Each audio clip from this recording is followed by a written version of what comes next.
कैसे हुई थी माँ काली की उत्पत्ति। शास्त्रों के अनुसार माँ भगवती ने असुरों का अंत करने के लिए एक विकराल रूप धारण किया था, जिसे माँ काली के नाम से जाना जाता है।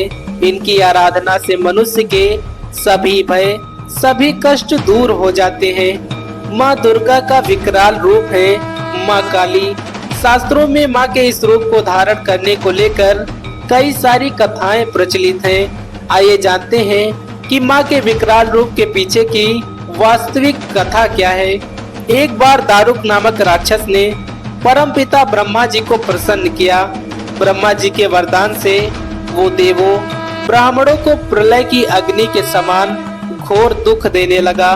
उसने सभी धार्मिक अनुष्ठान बंद करवा दिए और स्वर्गलोक तक अपना आधिपत्य स्थापित कर लिया। स्वर्ग के सभी देवता महादेव और विष्णु जी के पास पहुँचे। ब्रह्मा जी ने उन्हें बताया कि दुष्ट केवल स्त्री द्वारा ही मारा जाएगा। तभी ब्रह्मा विष्णु सहित सभी देव स्त्री रूप धरकर दारू नामक राक्षस का संहार करने के लिए निकल पड़े। परंतु ये दैत्य अत्यंत बलशाली था, जिसे परास्त कर पाना इतना आसान नहीं था। इसीलिए श्री हरि नारायण ब्रह्मा जी और सभी देवों के साथ कैलाश पहुँचे। महादेव को दारुक नामक राक्षस के बारे में सब कुछ बताया। भगवान भोलेनाथ ने उनकी बात सुनी और माता पार्वती की ओर देखा और कहा कि हे कल्याणी, जगत के कल्याण के लिए और दुष्ट दारुक के वध के लिए मैं तुमसे प्रार्थना करता हूँ। ये सुनकर माता पार्वती मुस्कुराई और अपने एक अंश को भगवान भोलेनाथ के भीतर प्रवेश करवा दिया। जिस भगवती की माया को ब्रह्मा, विष्णु और अन्य देवता नहीं देख पाए, माँ भगवती का ये अंश महादेव के शरीर में प्रवेश करके उनके कंठ में स्थित विष से अपना आकार धारण करने लगा। विष के प्रभाव के कारण वो काले वर्ण में परिवर्तित हुआ। भगवान भोलेनाथ ने उस अंश को अपने भीतर महसूस करके अपना तीसरा नेत्र खोला। उनके तीसरे नेत्र द्वारा भयंकर विकराल रूपधारी माँ काली का उदय हुआ। माँ काली के ललाट पर तीसरा नेत्र और चंद्र रेखा थी।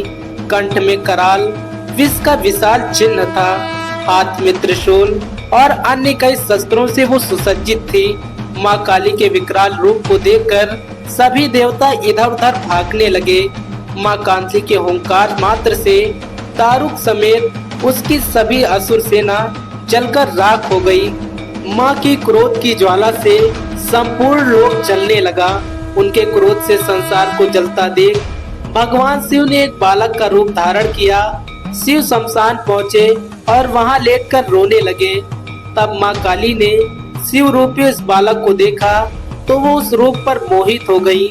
वात्सल्य भाव से उन्हें शिव को अपने हृदय से लगा लिया।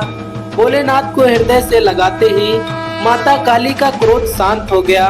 माता के उस क्रोध के कारण 8 मूर्तियां उत्पन्न हुई, जिसे क्षेत्रपाल कहा जाता है। शिव जी द्वारा माता काली का क्रोध ग्रहण करने के बाद माता मूर्छित हो गई। उन्हें पुनः होश में लाने के लिए शिव जी ने तांडव किया। होश में आने पर माता काली ने जब शिव जी को नृत्य करते देखा तो वो भी नृत्य करने लगी, जिस कारण उन्हें योगिनी भी कहा जाता है। दोस्तों, तो ये थी माँ काली के जन्म की कहानी। आपको ये कहानी कैसी लगी कमेंट बॉक्स में अपनी राय जरूर दें। कल फिर से मिलेंगे एक नई वीडियो के साथ। तब तक के लिए जय हिंद, जय भारत, जय श्री महाकाल, जय महाकाली।